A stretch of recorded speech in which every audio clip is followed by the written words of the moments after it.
Y así comenzamos una nueva emisión de Somos Mucho Más que Dos, un día en el que recordamos quizás hechos terribles, porque hace un par de años atrás, en México, 43 estudiantes desaparecían de la escena. Esas desapariciones que son quizás tan habituales en países de Latinoamérica, que nunca se las puede adjudicar a nadie en particular, que en algunos casos son atentados, en otros son narcotráfico, en otros luchas y qué sé yo, pero justamente las personas que desaparecen parecen ser siempre de un sector que enarbolan una lucha, que enarbolan una protesta, y las tragedias les caen como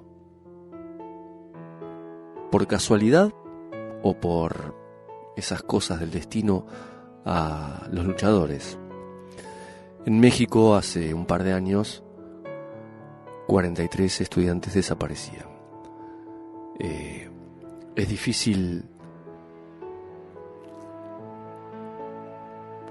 difícil no relacionar la desaparición de personas cuando uno ha vivido en la Argentina, porque uno se le vienen cosas a la cabeza, uno sabe de lo que estamos hablando, y no porque hayan sido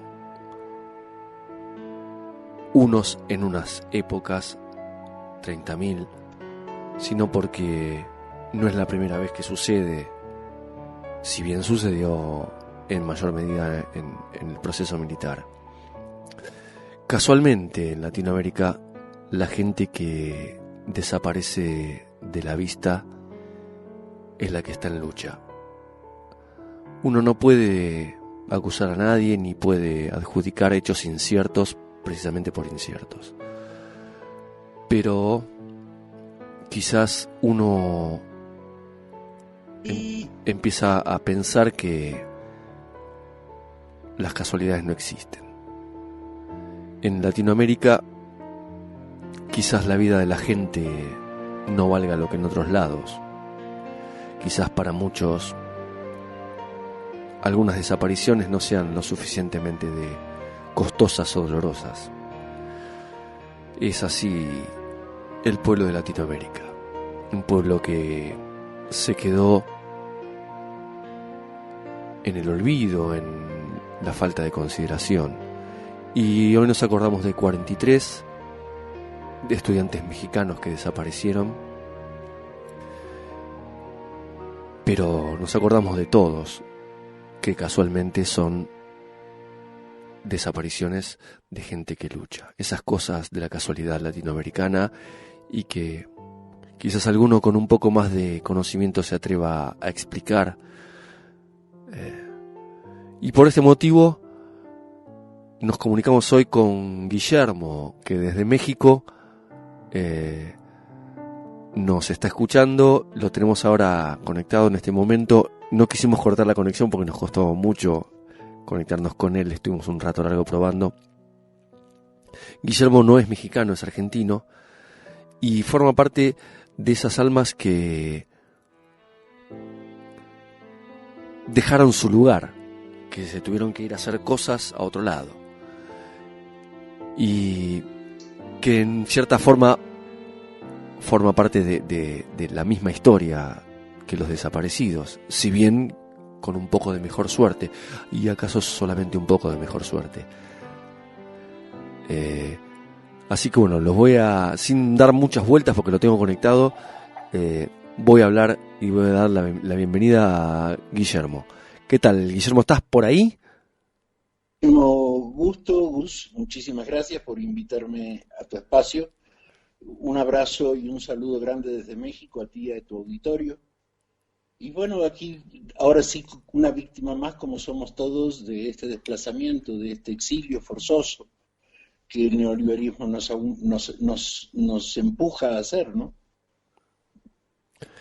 Sí, es tremendo como la noticia se difunde de una manera tan desintegrada que uno ve una desgracia, otra desgracia, otra desgracia, otra desgracia, un desaparecido, otro desaparecido, otro desaparecido. Y a la distancia, cuando uno ve que no son uno y otro y otro y otro, sino que son muchos y todos del mismo lugar, del mismo sector, de la misma gente, del mismo pueblo, no puede dejar de pensar que hay una relación. Digamos que tenemos el mundo dividido en dos, el neoliberalismo así lo hizo. Una parte del mundo que produce y otra parte del mundo que consume. Y cada vez somos menos los que hacemos falta que produzcamos, y eso hace que el neoliberalismo nos vaya empujando de nuestros espacios, llámese mineras, llámese narcotráfico, llámese industria, llámese petróleo. Podemos ponerle muchos nombres, pero todo tiene un mismo nombre y es dinero. Don Dinero nos va empujando de nuestros espacios, ya ni las esquinas son nuestras. No sé si yo me acuerdo de las maquinitas de maní, o aquí en México las que venden camote, o los que venden dulces en las esquinas. Todos los espacios que nos pertenecían nos están dejando de pertenecer, nos los están quitando. Un amigo mío decía, un amigo mío que es músico, con quien, bueno, ahora pobre nos ha dejado, pero con quien he hecho muchas giras, solía decir en los escenarios, cuando la gente aplaudía los temas y estaba quizás en la plaza, porque ellos hicieron muchos shows en vivo. Estoy hablando de José Luis Propers y Persson, cantante de los Super Ratones, que siempre decía que la calle es nuestra, que lo que él veía con mayor ánimo era la gente en la calle, y que no debíamos permitir que nos roben la calle, y que cuando uno se mete adentro, en cierta forma está resignando la calle a que la tome otra persona. Bueno, y eso es un fenómeno que se vive a nivel continental, por lo menos. Por supuesto que se vive a nivel continental y cada vez nos van quitando más cosas. Para nosotros los urbanos, la calle es donde salíamos a tomar mate en la Argentina, o aquí donde sacan las tortillas para poder hacer quesadillas y venderte quesadillas, o antojitos mexicanos. Eso va siendo cada vez menos nuestro. O sea, la calle de por sí, lo que puede generar lo necesario para que subsistamos, deja de ser nuestro, pasamos a ser unos esclavos mucho más organizados para ese sistema que se olvida de nosotros, porque los 43 o los 30.000 son nada más un pequeño ejemplo, un símbolo que utilizamos. O sea, no es lo más grave los 30.000 desaparecidos. Los 30.000 desaparecidos son de una forma o de otra nuestro símbolo, nuestra bandera, pero no son 30.000. En esa misma época, fuera de Argentina, nos salimos yo y creo que mucho más de 2 millones. Sí, sin duda. Tal vez no tienen importancia, pero nos desplazó, ese neoliberalismo nos va desplazando, nos desplaza de nuestras ciudades, nos desplaza de nuestras montañas, nos desplaza de nuestras selvas, porque llámese narcotráfico, o llámese mineras, o llámese petroleras. En definitiva, lo único que hace es desplazarnos a urbanos y a campesinos, a indígenas y a todo mundo que, de una forma o de otra, estorbe en lo que signifique seguir armando ese gran poder neoliberalista que no quiere banderas, que no tiene nacionalidad y que tiene una sola capital y se llama Nueva York. Ahí ponen el precio de nuestro trabajo, ahí ponen el precio del diamante, ahí ponen el precio del carbón, ahí ponen el precio de la harina para el pan o del trigo para la tortilla. En definitiva, no somos más que un número más que suma a sus dividendos, a entradas y salidas. Y cuanto más desocupados abramos, mucha menos va a costar nuestra mano de obra. Y estamos funcionando para un sistema que no tiene corazón, que no tiene principios, que no tiene valores, o por lo menos no los que necesitamos para vivir en paz.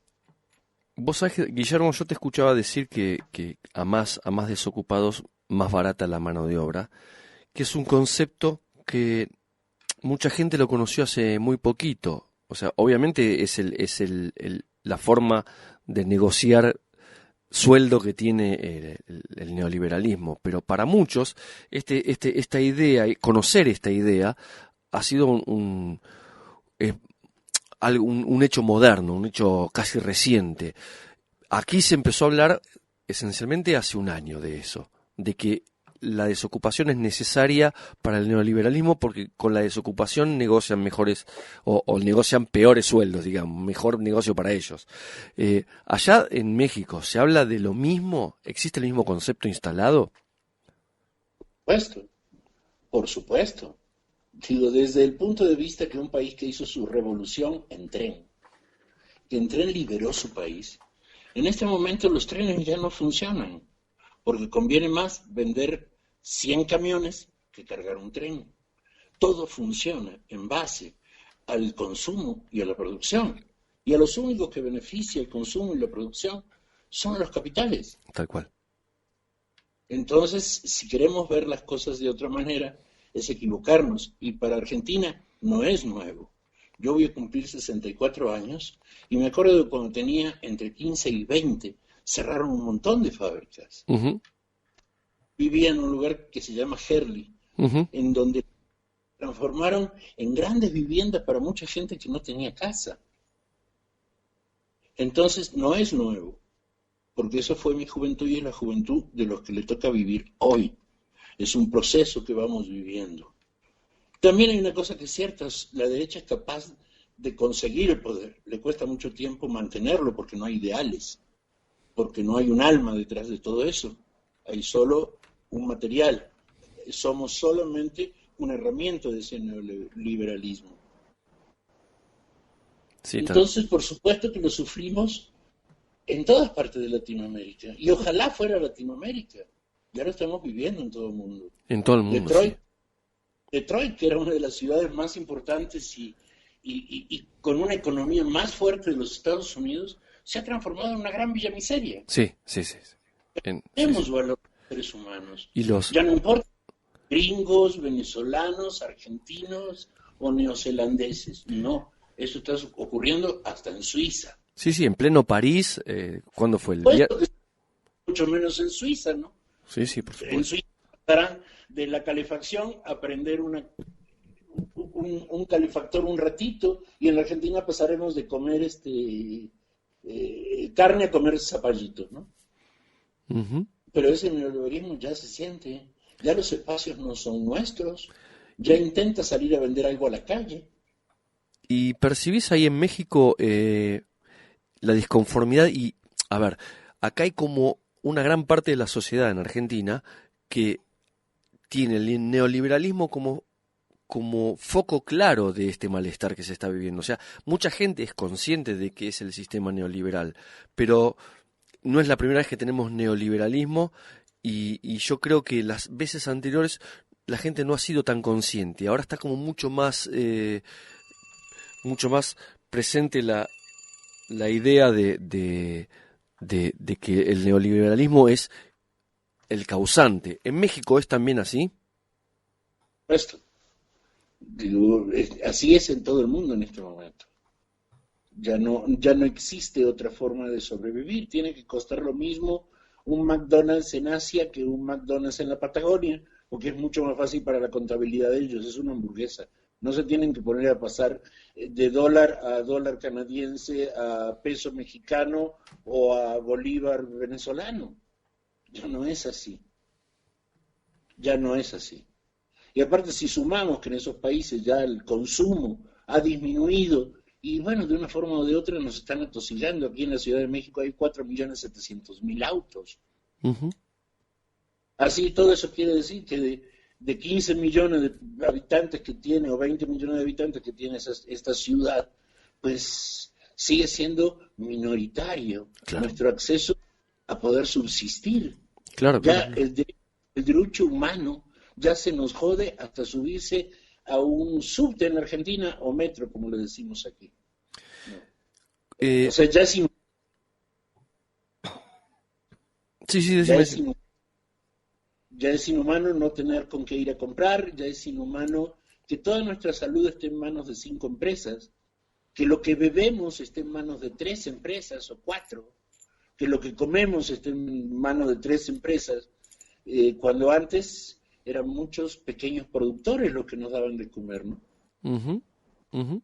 Y en México todavía mucho peor, porque hay una industria mucho menos desarrollada en forma nacional. En forma transnacional, pues aquí fabricamos todos los autos que se fabrican en el mundo. ¿No? Sí, Aquí tenemos oro, hay plata, hay petróleo, pero ¿a quién le pertenece? Pues hace 500 años que a los mismos. claro, claro. Y es tremendo porque es muy cruel, porque todo el pequeño proyecto de capital nacional y de ideas nacionales, el pequeño emprendedor mexicano o argentino local, es rápidamente aplastado. Se establece una política para que el pequeño productor desaparezca, porque precisamente lo que se intenta es que la producción quede en manos de esta gente que es un capital global y que están instalados en todo el mundo y que son todos amigos y se conocen entre ellos en persona. O sea, no es una No, cuestión... si no tienen la misma brutalidad. ¿Qué diferencia hay entre un Macri o un Peña Nieto o un Temer? Sí, no es lo mismo, claro. ¿Cuál es la diferencia? Si la última vez que se preguntaron lo que querían intercambiar era cómo era el pasito que bailaba el presidente cuando le pusieron su banda, ¿no? O sea, ¿qué podemos aprender de eso? ¿Qué Guille, podemos cuando el nivel intelectual de cualquiera de los presidentes que en este momento existen no llega a uno de tercer año de la universidad que quieras? Con suerte, con suerte, con suerte. sí, con suerte. Entonces, ¿qué podemos hablar si no tenemos estadistas? Si tenemos contadores, si tenemos gente que maneja los países como si fueran negocios. Los países dejaron de controlar, para eso existían los gobiernos. Los gobiernos estaban para controlar, para Definitivamente. que nadie lo que debía, para que nadie cometiera lo que no se debía. Y ahora no, ya el Vo- gobierno no está para controlar, está para entregar.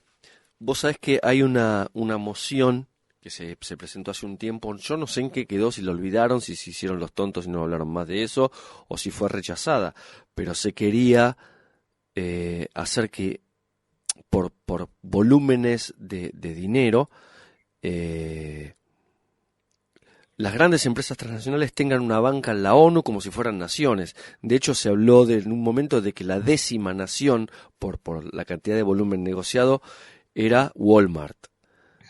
Entonces, Por, por, conseguir una Claro. banca en las Naciones Unidas por una empresa me pareció completamente descabellado. Y yo estoy seguro de que lo han hablado y de que a mucha gente le parecía que estaba bien.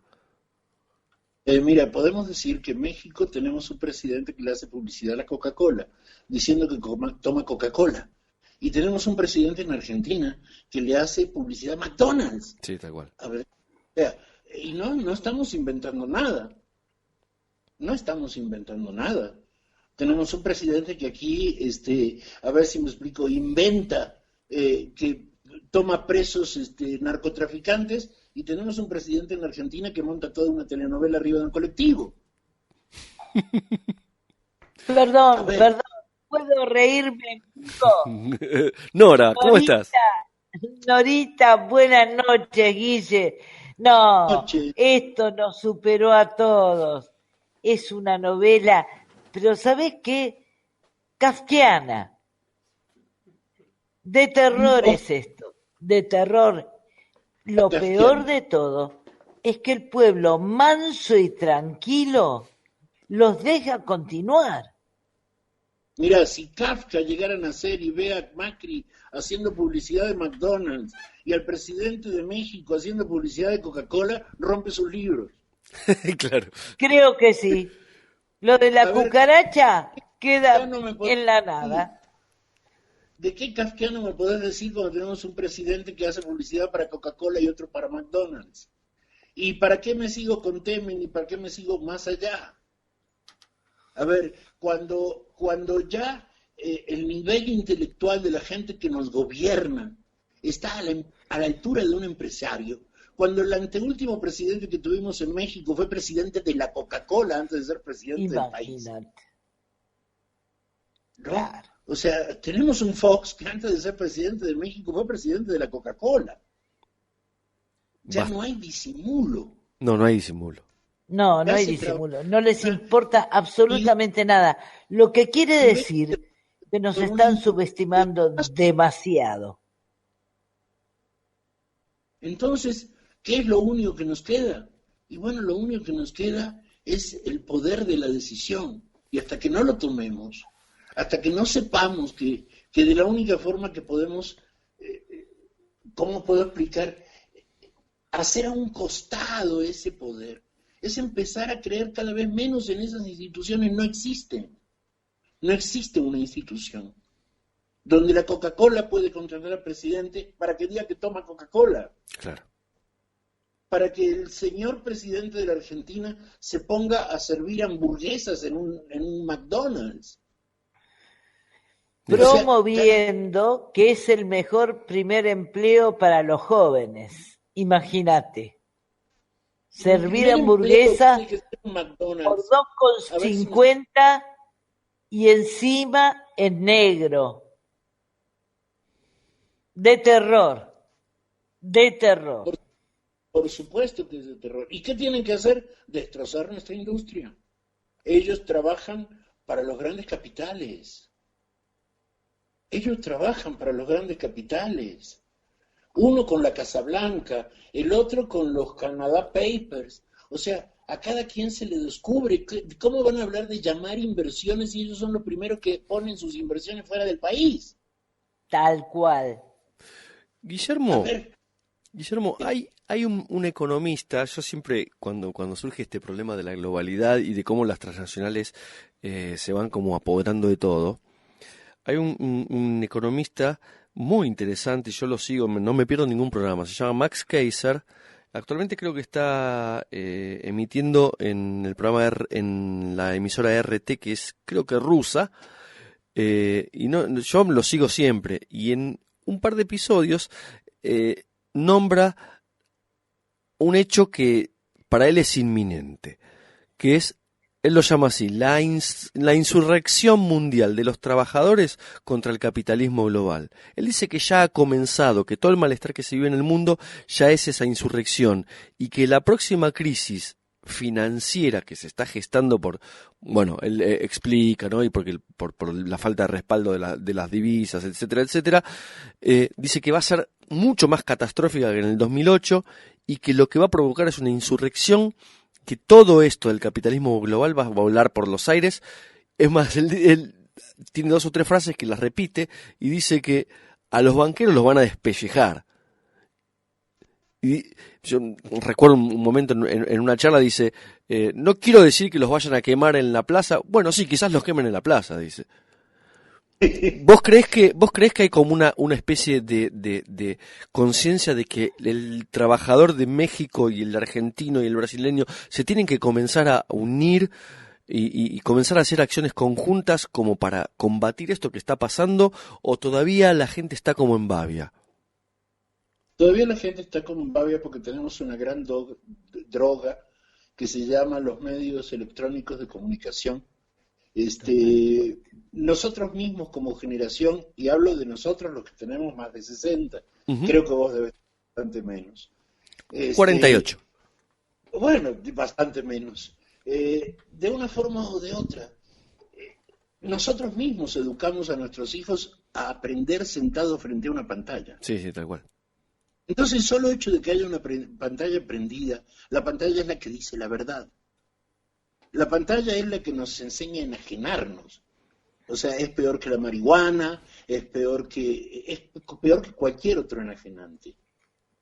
Es como comer chocolate para no tener sexo, porque dicen que da la misma satisfacción. No sé si. Entonces sí, debe ser la misma satisfacción, pero no creo que una pueda suplantar a la otra. No, de ninguna manera. De una de otra, nosotros educamos a nuestros hijos a sentate y ponete a ver televisión. Sí, se lo estamos regalando. Nosotros. Mi generación, un libro de Ray Bradbury, que el otro día yo se lo comentaba a Carmen, donde es en el libro es exactamente Fahrenheit 451, donde hay los chicos tienen para entretenerse una pared donde ellos proyectan las imágenes que quieren tener YouTube se llama y eso. empiezan, claro, pero esto te estoy hablando de hace más o menos 50 y pico de años, ¿no? Claro. Y entonces los pibes proyectan lo que ellos quieren tener. Entonces la madre se asoma un día y la ve que hay un león y que la nena ahí juega en la selva. Y otro día vuelve y otra vez la nena en la selva. Hasta que un día abre la puerta y el león se había comido a la nena. Pues yo creo que de una forma o de otra, eso es lo que nos está pasando, eso es lo que hay que revertir. Se va revirtiendo solo, se va revirtiendo solo. De hecho, podemos decir que yo me dedico a los audiovisuales, digamos a todo lo que tiene que ver con el arte audiovisual, desde cine hasta videoclip. Y de una forma u otra el espacio que quedaba de denuncia era el cine. Y a ese cine se lo está comiendo la televisión. Claro. Ya las series son más, ya no querés ir al cine, ya te querés quedar en casa viendo una serie. Entonces ya aprendieron a comernos el coco. Desde Hitler para acá, o desde, si lo analizamos, la anécdota de Platón en la cueva, cuando están todos jugando con la sombra. No sé si, no sé, me imagino que sí se han de acordar de esa anécdota. Sí, claro. Sí. Bueno, no nos podemos engañar si no revertimos eso. Porque también los medios, digamos, de Internet, como puede ser YouTube, como puede ser Facebook, como pueden ser todos los demás, también son un gran engaño. Porque ahí hay tanta información que nos lleva a una desinformación también. Ya llega un momento que no sabemos cuál es la verdad. Y seguimos pensando que la verdad la tiene, no sé, yo hace muchos años que no estoy en Argentina, aquí se llama Joaquín López Dóriga, no sé si. Y si Joaquín López Dóriga lo dijo, todos lo hacemos. Manieto. ¿No? Exactamente. Ni siquiera, porque aquí Mañeto no creo ni que salga a decir nada, tiene un par de payasos que salen a decirlo por él. Susana Y Jiménez. y aparte lo saben decir mejor que él. Claro, Entonces claro. tienes que pagarlo. Claro. Pero hay una cosa que decía Robert Alt en uno de sus libros, ¿cómo se llama? Barsut, donde Barsut dice cuando un Morgan, un Ford o cualquiera de los millonarios, que cualquier ser humano que naciera nuevamente de la historia y conociera su poder, no diría que son seres humanos, diría que son semidioses, porque con un gesto pueden hacer desaparecer una colonia, un barrio o un pueblo. ¿Cuándo un personaje de eso se va a dejar sacar el poder? Sin hacerla de pedo, como decimos en México. Sí, está igual. Bueno, jamás. Dejárselo, mira, yo te digo una cosa, no se van a dejar sacar el poder nunca, pero nosotros, el pueblo, debemos sacárselo. El otro día una compañera de la radio me decía, ¿por qué no das clases de apoyo virtuales? Y yo le dije, porque los niños que no aprenden en la escuela primaria es que necesitan el afecto, el cariño y el apoyo de un adulto.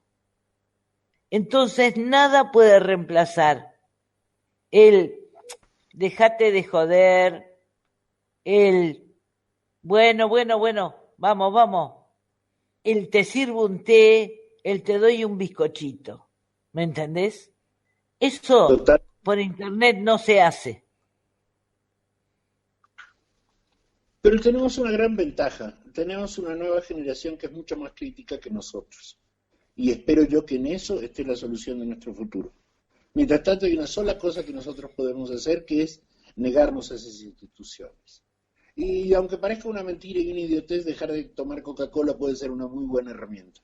Y nosotros decidimos en qué nos gastamos ese recurso que ellos mismos nos dan. definitivamente. Acá en Totalmente. Argentina hay una postura que es no solamente dejar de tomar Coca-Cola, sino dejar de asociarse, por ejemplo, a la empresa al multimedios que domina toda la comunicación, al famoso Grupo Clarín, ¿no? Que maneja Cablevisión. Hubo todo, tras las elecciones, hubo toda una camada de gente que se desasoció del servicio de cable que maneja el Grupo Clarín. Y eso me parece que es, digamos, una política que es correcta. Que hay unos economistas que dicen que hay que dejarles de dar de comer al monstruo, ¿sí? Total. Que cuando el monstruo oprime no le des más de comer. En México, de una forma u otra, está sucediendo. O sea, todas esas grandes empresas de comunicación electrónica, como pueden ser Televisa, como puede ser TV Azteca, están pasando por una crisis de credibilidad de parte de la gente. Y no de credibilidad solamente de sus noticias. Ya durante mucho tiempo nos creyeron idiotas, ya ni las telenovelas gustan. Ya quedamos demasiado atrás por tratar de ser cada vez más idiotas con la gente. Y la gente aprendió. No es lo mismo la información que tiene alguien de 18 años ahora que la que tenía alguien de 18 años cuando a mí me tocó tener 18 años. Claro, claro. ¿Qué es lo que hace falta nada más? Compartir ideología, compartir todo lo que en la memoria traemos. Mientras que no nos olvidemos de lo vivido, no nos vamos a obligar a volverlo a vivir. Cuando nos olvidemos de lo que nos pasó y nos seguirá pasando.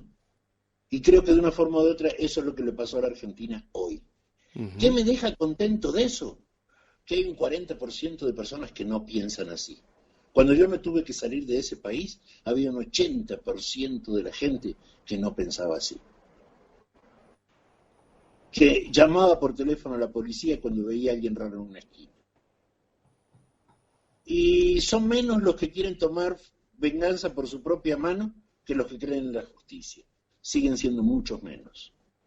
O por lo menos muchísimos menos de los que éramos antes. En México, en Venezuela, en Bolivia, en todos los lugares donde de una forma o de otra vamos aprendiendo a tomar conciencia. Sí, mientras que haya programas como este, como el tuyo, seguiremos aprendiendo a tomar conciencia. Sí, yo siempre veo que hay como una especie de rumbo histórico en el cual lo que decís vos, nuestra generación tiene un poquito más de conciencia que la generación anterior y que la anterior, y que quizás nuestra generación no sea la que logre vencer todo este nuevo mundo que nos están tratando de poner, sino que quizás tarden un poco más, pero que se está estableciendo como un rumbo y que ese rumbo es prácticamente imposible de frenar y que además nosotros estamos como muy convencidos de regar que es esa nueva planta, de insistir en ese nuevo rumbo. Por eso nada, yo creo que es un proceso histórico,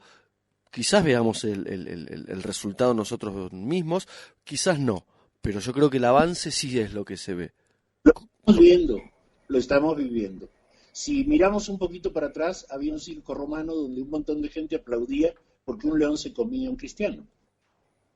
¿No? Entonces, si vemos en retrospectiva el mundo y vemos en retrospectiva la historia, yo no creo que estemos peor. Pero no ganamos la batalla, todavía nos falta mucho. Falta mucho, todavía. Sí, claro. Pero de una forma o de otra, sí estamos mucho mejor de lo que estábamos. Y la intención es seguir estando mucho mejor. Guillermo, ¿no? Te escuchaba y mientras te escuchaba se me venían a la cabeza analogías con épocas pasadas, ¿no? Recuerdo a Colón y los conquistadores ofreciendo espejitos de colores a la población indígena local a cambio de llevarse el oro. Digo yo, ¿esos nuevos espejitos de colores no son las pantallas? Por supuesto. Es la nueva forma de deslumbrar al tonto que entrega toda su vida al otro a cambio de obtener pantallas. Eso es la primera analogía. Me parece que le han encontrado como una vuelta a esto de la pantalla. Y por otro lado, yendo casi a la misma época, el mundo en la Edad Media se había entregado a la mano del señor feudal. El contrato de servidumbre, de hecho, era eso, es hacé todo lo que quieras de mi vida, pero protegeme. Protegeme de los bárbaros, de las hordas de moros y qué sé yo. Protegeme. Yo te doy todo, te doy mi vida, todo lo que trabajo te lo doy, pero vos protegeme. Y hay como una nueva instalación de ese sentido de necesidad de protección. Porque hay inseguridad, porque hay narcotráfico, porque hay terrorismo, etcétera, etcétera.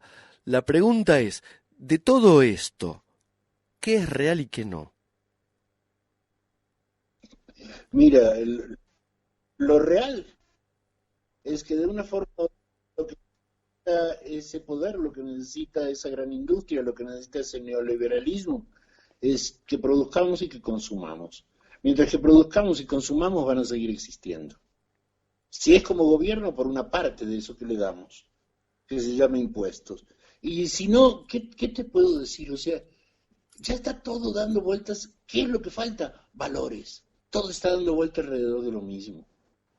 Antes no existía solo el valor del dinero. Existían otros valores también que se han ido perdiendo. Los hemos ido perdiendo. Lo hemos ido anulando de nuestras vidas. Ya la relación entre hijos y padres, por una cuestión de que ese mismo sistema nos propone a trabajar 12 horas al día, es cada vez menor. El ingreso de la gente a esa producción ha hecho que entraran primero los hombres, después los jóvenes masculinos más mayores, luego las mujeres, luego los niños. Y bueno, seguimos estando en lo mismo, solucionamos el problema del consumo. Ya no existen de una forma o de otra esclavos, pero existe una nueva forma de esclavitud. Claro. Pero todos seguimos trabajando para lo mismo, todos seguimos trabajando para la producción, todos seguimos haciendo una gran pirámide que no nos va a llevar a ningún lado, más que a la construcción de ese neoliberalismo, que en definitiva nos está aplastando. Y Guillermo, hablabas de lo que sucede con los valores. Hay como una ruptura del tejido social, de la relación entre personas, que digamos, ese miedo a lo que hay afuera, uno tiende a encerrarse en su casa a mirar series en vez de ir a un club a relacionarse con personas. Y ese abandono que hay del tejido social, de la relación social, les va dejando terreno libre. La pregunta es, ¿cuánto de esto se puede hacer para recomponer la sensación y la noción de que somos todos partes de un tejido social y que debemos protegernos entre nosotros? ¿Se puede hacer? ¿Eso es viable, factible? ¿Se te ocurre? Mira, la protesta social, eso es en definitiva. Cuando salimos a una marcha, cuando salimos a protestar, nos sentimos dentro de una gran familia. Y sí nos preocupa si alguien se cae. Y sí nos preocupa si a alguien lo golpean. Por supuesto que la contraofensiva que tiene el poder en contra de eso es diabolizar lo que sucede. Por eso proponen de que si encuentras a alguien parado en la esquina, tomes justicia por tu propia mano. Tal cual. ¿Qué es romper? Que están queriendo romper esa solidaridad que existe entre nosotros. No quieren que confiemos en el que está en la esquina. Quieren que el que está en la esquina lo matemos. Exacto. O sea, en este momento hay un grupo de gente que no tiene nada que perder. Entonces hay que enseñarle a los que sí tienen todavía algo que perder, que hay que defenderse de esos que no tienen nada para perder. No que hay que defenderse con quien se quedó con los que no tienen nada para perder. No. No, seguimos funcionando para un gran engranaje que no nos lleva a ningún lado. Definitivamente, como dice Francisco, los valores cristianos no son compatibles con esto que se está viviendo.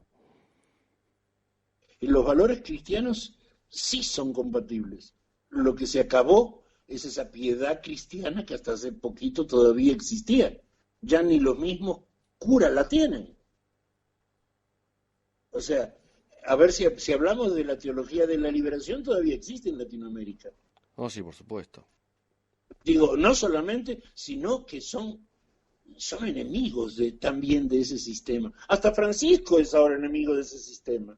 Por supuesto, por supuesto. Por eso me refería que el sistema está siendo criticado desde lo social, y me llamó mucho la atención que también desde lo religioso, que siempre la iglesia tomaba cierta distancia, no se quería meter, ahora está activa en la cuestión, y porque ya es muy cruel lo que se está viviendo. Me parece que el neoliberalismo está como dando un zarpazo de que se le están cerrando unas puertas. Hay un montón de cuestiones, bueno, que habría que analizar. En algún momento las voy a explicar, por lo menos mi visión, pero me parece que el neoliberalismo se encuentra, si bien en una especie de avanzada, es una avanzada casi desesperada porque se le están yendo de las manos un montón de cosas. Esta cosa de la protesta social en muchos lados del mundo, de la gente en Francia en la calle, en México en la calle, en Argentina, en Brasil. Me parece que el neoliberalismo está muy nervioso y tiene la sensación de que se le va la cosa a la mano, que de hecho creo que se le están yendo de las manos, y que la gente va a terminar haciendo... no quiero llamarlo un ajuste de cuentas, pero va a terminar haciendo un acomodamiento a algo más aceptable. De una forma u otra somos la materia prima. Si no existimos nosotros, no existe ese poder. Claro. Entonces, como en Argentina, puedo decirte que cuando a mí me tocó salirme, eran mucho menos los conscientes, era mucho menos la conciencia social en toda la República Argentina. No había como hoy un 40% de personas, o más de un 40%, porque realmente es más de un 40%, saliendo a protestar y sabiendo que en algún momento tuvo derechos. Claro. ¿No? O sea, nuestro nivel de conciencia como sociedad, en todas partes del mundo, va en aumento, no va disminuyendo. ¿Y vos crees que el aumento de la conciencia ha producido como contrapartida el aumento de la represión de la derecha? Por supuesto, como es la reacción, digo, la acción que tú hagas va a traer una reacción contraria. Digo, ley física. De la única forma que puede mantener el poder la derecha es por la fuerza. No hay ideología, no hay valores, el único valor que hay es el dinero. Entonces, indiscutiblemente, no tiene sustancia, no tiene forma. Pues siempre llegan al poder, lo que les cuesta trabajo es mantenerlo. No lo había pensado, pero estoy por completo de acuerdo, ¿eh? Si nosotros analizamos la historia de la humanidad, a ver si los ojetes, perdón por la grosería, siempre han existido, pero nunca se han podido mantener en ese poder. Y podemos hablar de los tiranos que quieras. Siempre cayeron. No hay sustancia. ¿Qué puede mantener en el poder a máxima que la fuerza? Y la fuerza, si se usa, se acaba. Mira, El único te quiero contar. El único Sí, que ejerciéndolo no se acaba nunca es el del amor. totalmente. El único poder que no se acaba nunca es el amor. Y lo único que podemos dar todo el tiempo y no se acaba nunca es conocimiento. Si damos esas dos cosas, si los que sabemos enseñamos y los que sabemos amar, amamos, se va a la puta que lo parió el resto de las malas ondas y malas vibras que puedan llegar a existir. El Bien. poder es nuestro. Bien, discúlpame que quiero poner un paréntesis en esto que estamos diciendo. A los oyentes que están conectados y que acaban de escuchar esto último que dijo en los últimos 2 o 3 minutos Guillermo, siendo que no es el horario de que el programa termine, el programa merecía haber terminado en este momento con ese mensaje. Todo eso que dijo los últimos 2 minutos Guillermo es para decir, bueno, terminemos acá, el programa ya está, ya lo que había fundamental para decir ya se dijo. Obviamente vamos a seguir hablando ahora, Guillermo, pero esto que dijiste es como para subrayarlo, resaltarlo, ponerlo en un cuadro. Y es tal cual así, y es tal cual lo que está sucediendo. Lo Bueno, único que puede cambiar nuestra realidad es nuestra fantasía. Si no fantaseamos lo que queremos, no lo vamos a conseguir nunca. Guillermo, ahora te voy a cambiar de tema, vamos a algo más por ahí, más de mi propia curiosidad. Vos habías contado al principio de la conversación que te habías ido de la Argentina en un exilio. Eh, ¿Nos podés contar algo de eso? ¿De cómo fue, de por qué, de qué manera? ¿Puesto? Tengo una compañera que era montonera. Yo fui de una forma u otra colaborador de Montoneros durante mucho tiempo. En algún momento empezaron a desaparecer compañeros, empezaron a morir compañeros alrededor nuestro. Eso fue para junio, julio del año 78. Y en agosto no quedó otra más que salirnos porque éramos los únicos que quedábamos vivos de por lo menos ese grupo de personas que éramos, y estaban, ahora sí que ya hasta los olíamos. Entonces no nos quedó otra más que este exilio obligado, un exilio que de una forma o de otra forma parte de algo que seguiremos pagando, porque ni somos de acá ni somos de allá. Para los argentinos somos lo que nos fuimos, para los mexicanos y los del resto del mundo no dejaremos de ser un extranjero que ocupa su espacio con amor, con cariño, con respeto, pero siempre seguiremos siendo los de afuera. Y cuando ya llega un momento que en donde naciste te preguntan de dónde sos, y en donde llegaste te preguntan de dónde sos, ya es la pregunta que uno se hace, de dónde uno es realmente. Tengo la ventaja de tener hijas mexicanas, cosa que me ha hecho amar mucho este país. Me acuerdo de alguna vez a una gallega que era dueña del almacén donde yo vivía, siempre hablaba a veces mal de Argentina y a veces hablaba mal de España. Entonces un día le pregunté, bueno, pero ¿de dónde es, abuela, usted definitiva? ¿Es argentina o es española? Y ella respondió, yo soy del lugar donde le dé de comer a mis hijos. Y creo que ese es el concepto de patria. Patria es ese pedazo de suelo al que le damos amor y nos devuelve ese amor en comida, en techo y en esperanza de poder seguir viviendo y poder seguir haciendo cosas por esto que es nuestra humanidad. Lo que sea, donde sea, esa injusticia existe aquí en México, existe en Argentina, existe en Venezuela, existe en todas partes del mundo y es contra lo único que tenemos que luchar. Es lo único que podemos hacer, rescatar nuestro espacio y nuestro suelo. Fantástico.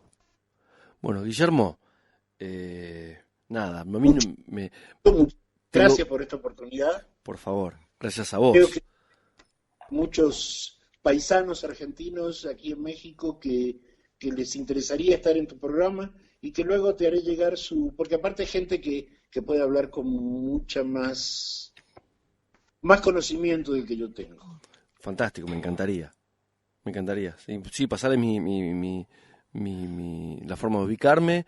Así que, ¿Eh? sí. Y Decirles. a todos los argentinos en Argentina y fuera de Argentina, hasta la victoria siempre. Gracias. Nora, Hasta la victoria siempre, compañero. Te mando un abrazo grande y Todo viene con el pueblo, jamás podrá gobernar.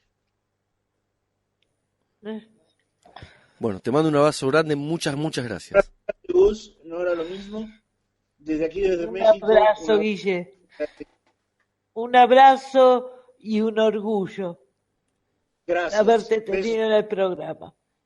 Besos a todo tu auditorio. Bueno, muchas gracias. Lo dejamos ir a Guillermo. Después yo le voy a mandar un mensaje en privado cuando ya termine el programa. Nora, qué momento. Sí. Qué momento, ¿no? Me quiero quedar con un par de cosas que dijo Guillermo y que, nada, yo creo que nos debería por lo menos clarificar las cosas. Una ya la dijo Cristina y es que de los momentos, de los sentimientos, el amor es el que termina quedando, el que termina triunfando. Pero me resultó muy revelador la forma en que lo enunció Guillermo, que es la fuerza si se usa se acaba. Me pareció Totalmente. me pareció muy, muy, muy buena y nunca lo había visto de esa forma y es efectivamente así. La fuerza, si se usa, se acaba. Eh, Tenemos 2 minutos para que yo te cuente una sí, cosa que claro, sí, pasó sí. acá en Ituzaingó. Dale. Resulta que había 3 pibes en la calle, eh, pendejos, 15, 18 años, Sí. murieron quemados. Alguien les prendió fuego cuando estaban tirados ahí en la calle. Dormían en la calle. ¿Sabés por quién? Fue por el único que de la policía de la ciudad de Ituzaingó, provincia de Buenos Aires, código postal 1714, intendente Alberto Descalzo, vamos a ponerlo todo en claro, ¿no? ¿Por quién fue el único por el cual la policía se preguntó por qué el pibe, qué hacía ahí, qué onda? Por el pibe que era rubio. ¿Esto de cuándo me estás hablando? Te estoy hablando de hará, este hecho sucedió hace más o menos 10 días. Y hoy me acabo de enterar de esta situación por los muchachos de la Cámpora. Tremendo, Tremendo, tremendo. tremendo, como diría Lali, de todo tremendor, ¿no? O sea, chicos que dormían en la calle, muchachitos, los prendieron fuego, alguien los prendió fuego cuando dormían, estarían borrachos, drogados, no me importa, nadie, no se debe prender fuego a ningún ser humano, por más que esté durmiendo en la calle, pero por los únicos que la policía, por el único por el que la policía preguntó quién era, fue por el que era rubio. Tremendo. De terror. De terror. Por eso están usando la fuerza. Y la fuerza, cuando se usa, se acaba. Bien. Bueno, no sé si nos queda algo más para agregar. Me parece que el concepto que tiró Guillermo es sumamente fuerte, sumamente cierto, y que estamos viendo que puede estar comenzando a hacerse realidad todo esto. Que se está usando, que se esté usando la fuerza, ya lo sabemos. Y que se pueda acabar, ese me parece que es el punto. La gente en algún momento va a encontrar la forma de acomodarse a esto. Nora, no sé, yo tuve la sensación de que fue un programa fantástico. Yo también. Y estoy tan contenta porque, lo tengo que decir, Dígalo, dígalo. a Guille lo traje yo. ¿De dónde lo conocías?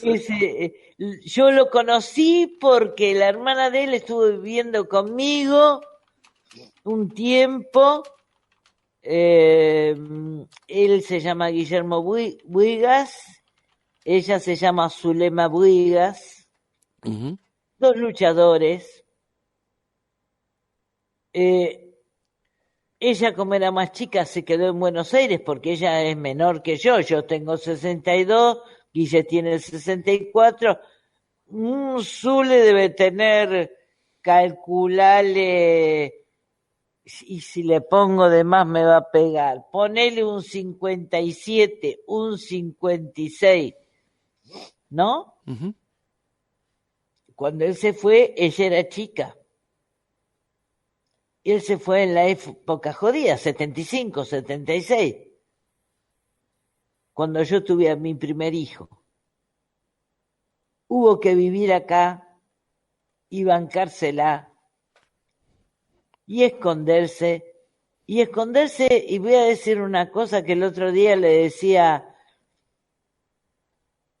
a nuestra compañera Carmen, esconderse en casa de ningún conocido. Tal cual. Porque si te escondes en casa de un conocido lo comprometes. Tal cual. Eso fue lo que se vivió. No quiero vivirlo más. No quiero que mis hijos lo vivan, que mis nietos lo vivan. No quiero más eso. Por eso no quiero más neoliberalismo o como caray se llame el tipo de gobierno que tenemos en este momento. ¿Sí? Porque la policía se siente suelta, porque incinera a nuestros jóvenes que duermen en las calles, porque no tienen dónde vivir. De eso estamos hablando. No nos olvidemos, no nos hagamos los distraídos, no me importa nada. Mi nombre, Lidia Nora Leiva, 11-423-842. No tengo nada que perder. Tengo mucho que ganar. No quiero más esto en mi país. La policía se siente liberada. El otro día los pelotudos de los pitufos azules que estaban acá, parados en la esquina, que yo les alcanzaba café, ahora cambió el gobierno, me mira mal, yo lo miré y me dice, ¿por qué me miras así? Porque vos me mirás como si yo fuera un delincuente. Y somos vecinos. ¿De qué estamos hablando? No quiero más esto para mi país. No lo quiero nunca más. Yo ya lo viví. No quiero que lo tengan que vivir mis nietos. Y lo digo a toda boca con mi nombre completo y mi número de documento. Porque ¿sabés qué? En este momento, cuanto más pública soy, más defendida me encuentro. Buenas noches, y ya no puedo decir más nada coherente, porque ya me enojé. Sí, no, ya se me escapó, la perdí. Está bien. Ya no tengo más nada que decir, y no he puteado ni una sola vez esta noche. Bueno, corazón. Buenas noches, Buenas primo. noches. Te quiero mucho, Gustavo. Dale, muchas gracias por todo, por tu trabajo, por tu entrega, por tu dedicación, por las broncas que nos agarramos cuando no nos podemos conectar. Pero bueno, nada. Gracias a Carmen, como siempre, que es la hacedora de nuestras comunicaciones. Y que Dios, Néstor, Perón, Evita y Cristina nos protejan. Dale, corazón. Buenas noches. Buenas noches. Bueno, a ver, me he quedado ya solo en el programa con una muy rara sensación de que ya no se puede decir más nada. Si había algo que faltaba para decir que no haya dicho Guillermo, lo ha dicho Nora. Y son esos momentos en los cuales uno siente que ya no es más su programa, que el programa se hizo solo, que el programa lo hicieron. Habitualmente es así, lo hacen los demás. Este programa no lo hago yo, sino que lo hace mi invitado. Pero hoy particularmente se han dicho cosas fuertes, muy, muy importantes, y me gustaría que nos vayamos tratando de acordarnos lo último que dijo Guillermo y lo último que dijo Nora. No quiero agregar más palabras. Buenas noches, esto fue Somos Mucho Más que Dos. Gracias por haberse quedado. Buenas noches.